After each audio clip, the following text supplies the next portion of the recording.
Assalamualaikum warahmatullahi wabarakatuh. Di sini kita dari kelompok 5 akan mempresentasikan tentang alat dan prosedur rekrutmen. Nama kelompok yang pertama adalah saya, Listiani Hidayah. Yang kedua adalah Fakma Jiroya. Yang ketiga adalah Muhammad Andrika Maulana. Oke, untuk pembahasan materi yang pertama adalah rekrutmen, prosedur rekrutmen, dan alat rekrutmen. Rekrutmen adalah proses menemukan dan menarik para pelamar pekerja yang memenuhi syarat untuk dipekerjakan. Untuk setiap perusahaan pasti membutuhkan karyawan berkualitas yang mampu bekerja maksimal sesuai dengan job desk-nya. Untuk prosedur rekrutmen yang pertama adalah identifikasi kebutuhan akan suatu posisi. Jadi, untuk suatu posisi dalam pekerjaan diperlukan identifikasi terlebih dahulu. Posisi baru atau pergantian karyawan di perusahaan. Salah satu cara terbaik untuk melihat hal ini adalah adanya keadaan di mana karyawan memiliki terlalu banyak beban pekerjaan sehingga membutuhkan bantuan. Keputusan untuk merekrut karyawan baru harus seimbang dengan kebutuhan perusahaan dan karyawan yang sudah ada. Hasil dari perekrutan ini harus sesuai dengan rencana bisnis perusahaan. Untuk yang kedua, rencanakan perekrutan untuk posisi yang diinginkan. Jadi, untuk dalam tahap ini deskripsikan pekerjaan untuk posisi yang membutuhkan karyawan baru sehingga memudahkan HRD untuk mencari tenaga kerja yang tepat serta berkualitas. Yang ketiga adalah publikasi lowongan. Dalam tahap ini bisa melakukan situs website resmi perusahaan, media sosial perusahaan maupun melalui koran lokal. Yang keempat, tinjau lamaran yang masuk. Pelamar dinilai berdasarkan syarat yang dipenuhi untuk selanjutnya dihubungi kembali oleh perusahaan.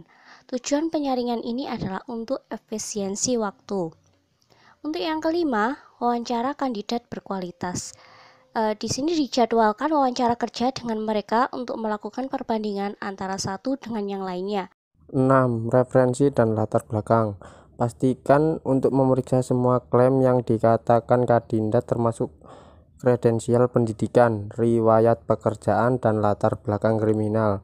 Bila memungkinkan, sumber informasi terbaik adalah manajer atau atasan langsung kantor lama kandidat tersebut.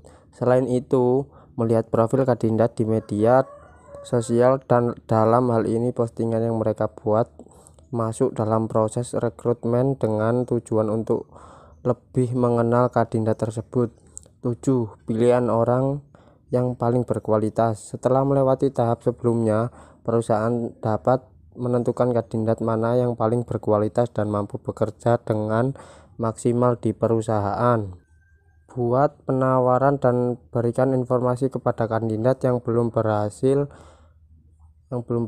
Kini saatnya membuat penawaran secara tertulis.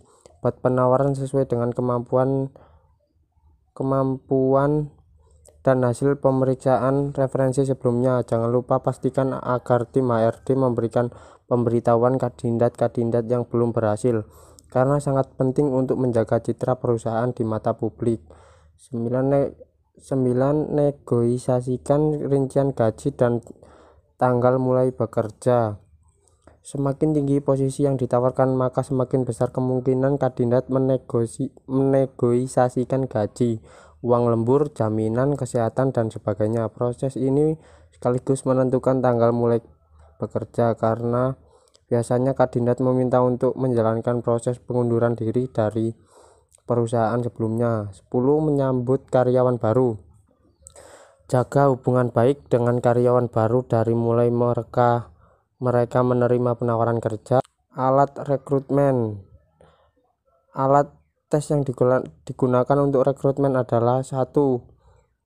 Tes HTP atau Host Person.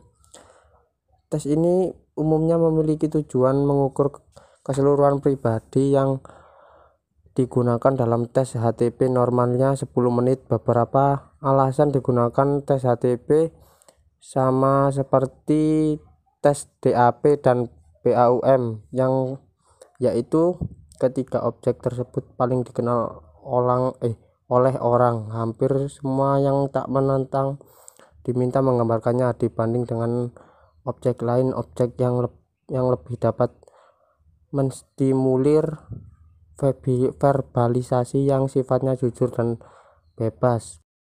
2. Tes Kraepelin.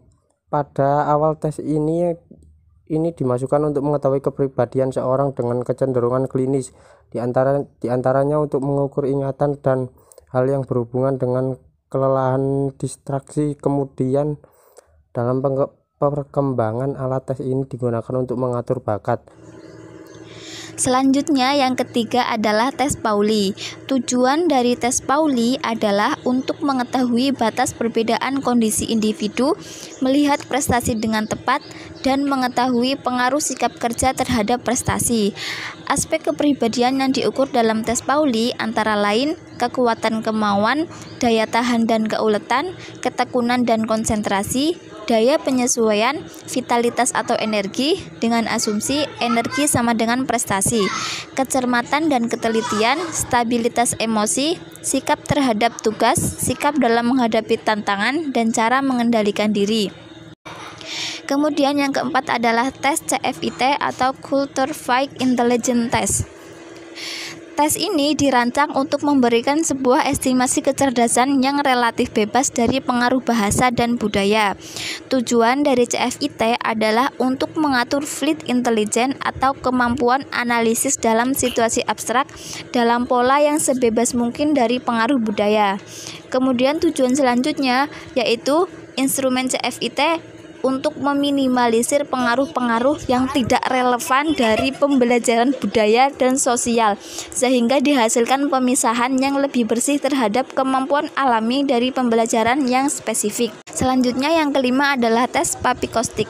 Secara singkat, Papikostik merupakan laporan inventori kepribadian, terdiri atas 90 pasangan pernyataan pendek berhubungan dalam situasi kerja yang menyangkut 20 aspek kepribadian yang dikelompok dalam 7 bidang, yaitu kepemimpinan, arah kerja, aktivitas kerja, relasi sosial, gaya bekerja, sifat temperamen, dan posisi atasan bawahan.